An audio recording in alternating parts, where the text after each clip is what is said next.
Hi hello' নমস্কাৰ guys আৰু এটা নতুন ভিডিঅ' লৈ আহিছোঁ আপোনালোকৰ কাৰণে। ভিডিঅ'টো ভাল লাগিলে লাইক কমেণ্ট শ্বেয়াৰ কৰিব আৰু ছাবস্ক্ৰাইব কৰিব। ভিডিঅ'টোত আপোনালোকক জনাবলৈ চেষ্টা কৰিম ধুবুৰী টু ফুলবাৰী ব্ৰিজৰ গোটেইখিনি তথ্য। ভিডিঅ'টো শেষলৈকে চাব প্লিজ। ধুবুৰী ফুলবাৰী ব্ৰিজ হ'ল উত্তৰ পূব ভাৰতৰ অসম আৰু মেঘালয়ৰ মাজেৰে বৈ যোৱা ব্ৰহ্মপুত্ৰ নদীৰ ওপৰত নিৰ্মাণাধীন এখন দলং। ধুবুৰী ফুলবাৰী দলংখন 2026-2027 চনৰ ভিতৰত সমাপ্ত কৰাৰ পৰিকল্পনা কৰা হয়। এয়া নদীৰ ওপৰত ভাৰতৰ দীৰ্ঘতম দলং আৰু ইয়াৰ দৈৰ্ঘ্য প্ৰায় 19 কিলোমিটাৰতকৈ বেছি। বাংলাদেশৰ সীমান্তৰ নিচেই ওচৰত অৱস্থিত এই নিৰ্মাণাধীন দলংখন অসমৰ ধুবুৰীৰ সৈতে মেঘালয়ৰ ফুলবাৰীৰ লগত সংযুক্ত কৰিব, যিটো 127 নং ৰাষ্ট্ৰীয় ঘাইপথৰ এক বিচ্ছিন্ন সংযোগ। সামাজিক কাম-কাজ 2019-2020 চনত আৰম্ভ হয়। এই দলঙৰ কাম জাপান আন্তৰ্জাতিক সহযোগিতা সংস্থানৰ দ্বাৰা অৰ্থন কৰা হয়। এই দলং ভাৰতৰ ব্ৰহ্মপুত্ৰ নদীৰ ওপৰত প্ৰস্তাৱিত 6খন দলঙৰ মাজত এখন।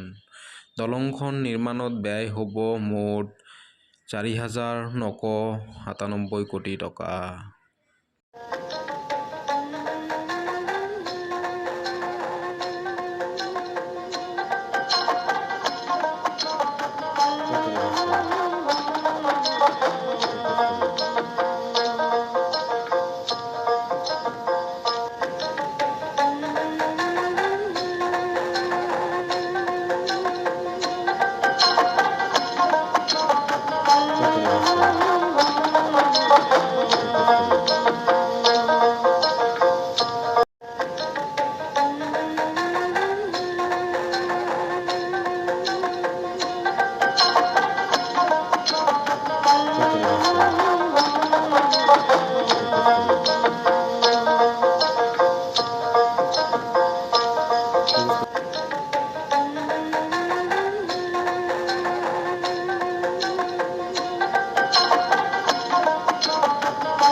ব্ৰিজখনৰ ইমূৰৰ পৰা সিমূৰলৈ চাই আমি দেশী ভিলেজ নামৰ ৰেষ্টুৰেণ্ট এখনত সোমালোঁ।